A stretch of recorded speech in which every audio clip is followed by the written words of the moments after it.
বকুল ফুলের গাছ এক মায়াবতী গাছ। শুধু কি রয়েছে তার ফুলে মায়া, গন্ধে মায়া? তা নয়, রয়েছে পাতায় পাতায় একই নিবেদন।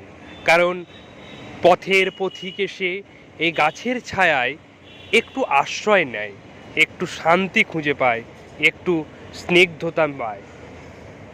এই গাছের নিচে রয়েছে শান্তি, রয়েছে সম্প্রীতি, রয়েছে সৌন্দর্য। তাই এই বকুল গাছ আমাদের একটি ঐতিহ্য। এই বকুল গাছের ছায়ায় কে চায় না বসতে, কে চায় না একটু শান্তি খুঁজে পেতে?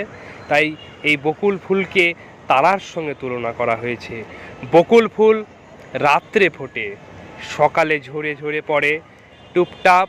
সেই যে সৌন্দর্য, সেই যে মাধুর্য এই ফুলের, এই বকুল গাছ এক ছায়া বিশিষ্ট গাছ, যে গাছের নিচে কে চায় না বসতে, কে চায় না একটু শান্তি পেতে?